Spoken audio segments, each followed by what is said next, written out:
morning. On average, there are now just 60 GPs for every 100,000 patients in the UK, according to new research by the Nuffield Trust. So how do you encourage more people into the profession and stop others from leaving? Our health correspondent Dominic Hughes is looking at the pressures facing doctors. He's at a practice in Ashton in Makerfield this morning. Good morning, Dominic. Yeah, good morning to you. This is a practice just outside Wigan where they are trying to do some things differently to try and ease the pressure on GPs. Now, to discuss what they're doing here, I'm joined by a couple of people. Dr. Joe Laws, who's a GP at the practice, and Paul Greenhalgh, who's one of the patients here. So thanks both very much for joining us. Dr. Laws, to start with, now look, you're relatively young, if you don't mind me saying so, obviously starting out in your career as a GP. We hear that that's one of the problems, that not many doctors want to make their careers in general practice. What's brought you in? Yeah, that's right.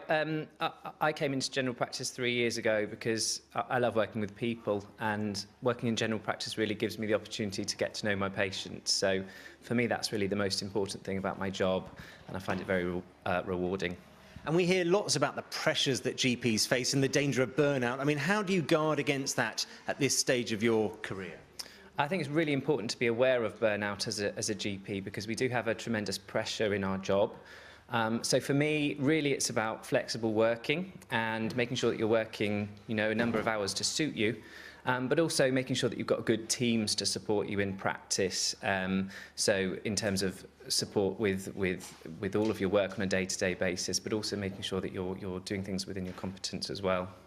Paul, if I can turn to you. As a patient, lots of people watching this might be screaming at their television, I can never get an appointment. I mean, it's those kind of things that really frustrate people. So what's your experience been? I can only speak from my own perspective, yeah. And what I found at the practice is that the practice is excellent at identifying your particular needs. And that when it comes to treatment, particularly appointments, yeah, how necessary that appointment is. And I can only speak that I do get quick appointments when it's needed, so they identify excellently urgency and not so urgent, and act appropriately, and I find that really benefiting to me as a person. What's the key to that, do you think? Is it knowing you as an individual? Yes, it is. The main thing that I get from this practice, I get lots of things, it's an excellent practice. The main thing I get, though, I'm treated as an individual, and I feel like an individual, and my personal needs and care and everything are taken into account. And that gives me a lot of confidence. Because it's those little things, I suppose, that make the difference, isn't it? The practicalities. Very much so. And I think also that the practice as a whole, everyone works in tandem with each other. The same amount of empathy, understanding, and they really do go out of the way, to do as much as they can for you. And that is so important for, I think, patient confidence, and particularly when you're dealing with a lot of stuff like I've had to do at times, yeah. Dr. Laws, back to you. If you were to say to other young doctors just sort of ending their training, who are thinking about a career in general practice, I mean, this is obviously a big push now for all the health services across the UK. What would you say to someone about that? What could draw them in?